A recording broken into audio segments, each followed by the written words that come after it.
وعن عبد الله بن مسعود قال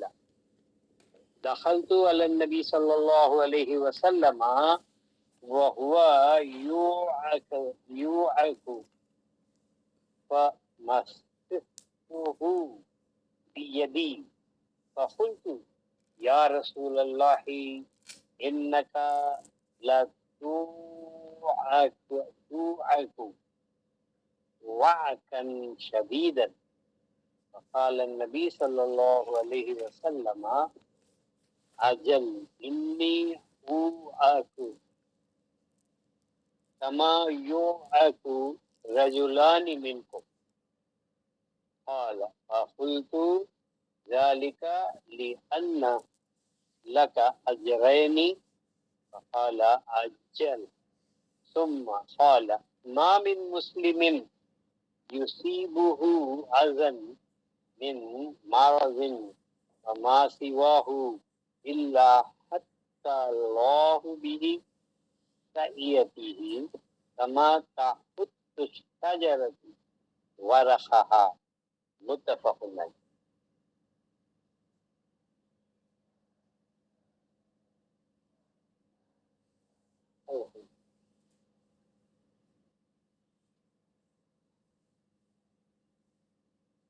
انبیاء کرام کے ساتھ جو بھی سلوک اللہ تبارک و تعالیٰ کا ہوتا ہے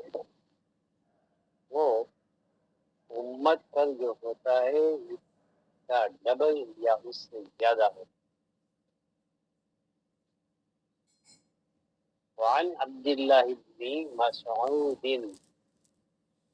صحابی ہیں رسول اللہ رضی اللہ تعالی عنہ قال فرمایا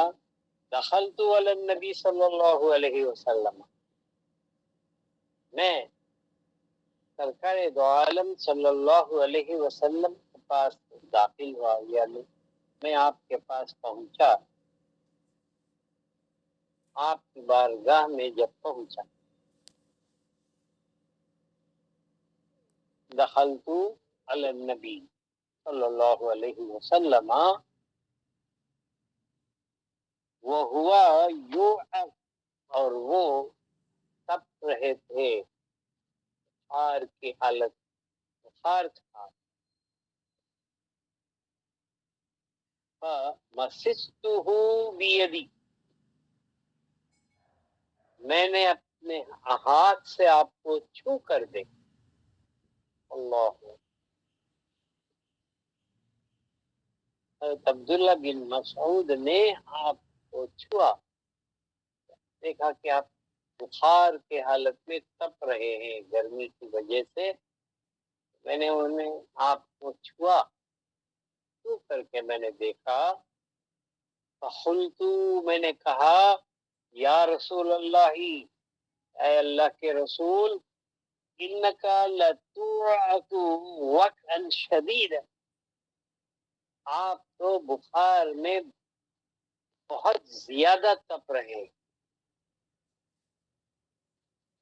بخار کی شدت اتنی زیادہ ہے کہ برداشت نہیں ہوا حضرت عبداللہ بن مسعود کو. جب آپ نے چھو کر کے دیکھا آپ صلی اللہ علیہ وسلم کو تو انہوں نے محسوس کیا کہ بے انتہا گرمی سے تپش کی وجہ سے آپ بخار میں تپ رہے ہیں. فقال النبی صلی اللہ علیہ وسلم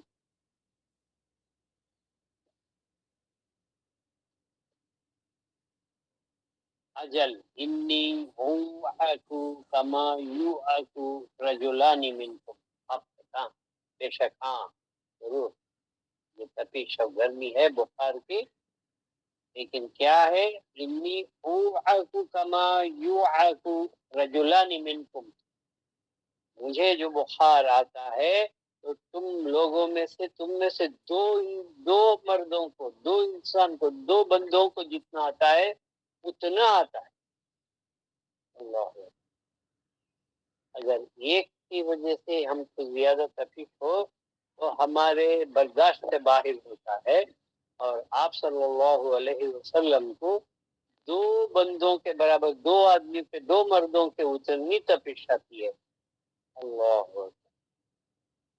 تو اس کے برداشت کی طاقت جو ہے رسالت معاف کو اللہ تبارک و تعالی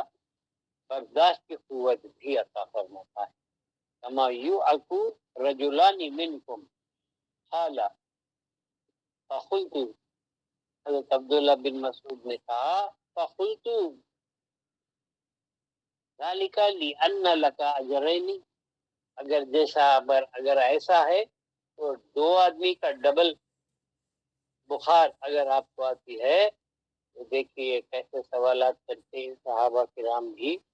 پوچھا کہ آپ کو اس کا ڈبل اجر ملتا ہے، ذالک لأن لک اجرین، دوہرا اجر ملتا ہے کیا آپ کو اس کی وجہ سے؟ فقال اجل، ہاں، ثم قال ما من مسلم، اب یہاں پر بھی آپ کو بخار آتا ہے تب بھی آپ دین کی بات، یعنی اس کے اندر جو آخرت کا فائدہ ہے ایمان والے کے لیے آپ وہ بھی بتاتے ہیں۔ آپ نے ارشاد فرمایا قال ما من مسلم یصیبہ اذى من مرض، کوئی مسلم ہو، کوئی بھی مسلم یعنی مومن اللہ کا بندہ ہو، یصیبہ اذى من مرض، اس کو کوئی تکلیف اذا پہنچتی ہے بیماری کی وجہ سے، ما سوا ہو، یا اس کے سوا، سمجھنا اچھی طرح اس بات کو، یصیبہ اذى من مرض، بیماری کی وجہ سے اسے کوئی تکلیف، ایذا تکلیف پہنچتی ہے،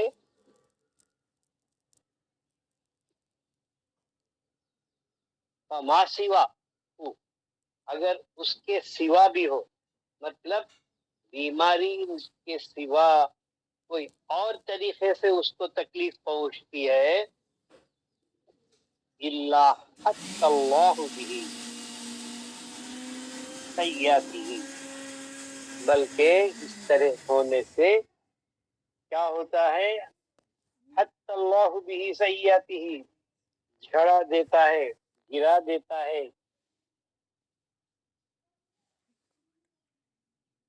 اس کے، کیا چیز کو گرا دیتا ہے، سیئاتی ہی، اس کے گناہوں کو گرا دیتا ہے۔ اتنا رحیم و کریم اللہ ہے، اور اس کی ذات ہے کہ سرکار فرماتے ہیں کہ جب انسان کو بیماری کی وجہ سے مرض، بخار یا کسی بھی طرح اس کو تکلیف پہنچتی ہے، بخار نہیں، بیماری نہیں، اس کے سوا بھی تکلیف پہنچتی ہے، جیسے نقصان کی حیثیت سے، بدنامی کی حیثیت سے، کسی دوسرے وجہ سے اس کو جسمانی تکلیف، جیسے گر گیا، ہاتھ پیر ٹوٹ گیا، اس کو کوئی جسمانی تکلیف پہنچی، الا حط اللہ به سیئات، یہاں تک کہ اس کے بدل، اس کے نتیجے میں اللہ تبارک و تعالی اس کے گناہوں کو گرا دیتا ہے، جھڑ جاتے ہیں، کما تحط شجرۃ ورقہا، جس طرح درخت اپنے پتوں کو جھڑا دیتا ہے، ایک ہوا کے جھونکے سے ایک موسم میں جس طرح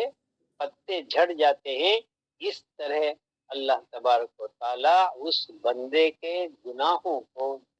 گرا دیتا ہے، یعنی اس کو معاف کر دیتا ہے۔ تو معلوم ہوا بیماری اور مصیبت، آپ نے کہا عظم من مرض وما سواہ، تکلیف بیماری کی وجہ سے یا اس کے سوا کسی وجہ سے، یعنی مرض کی وجہ سے ہو یا تکلیف کسی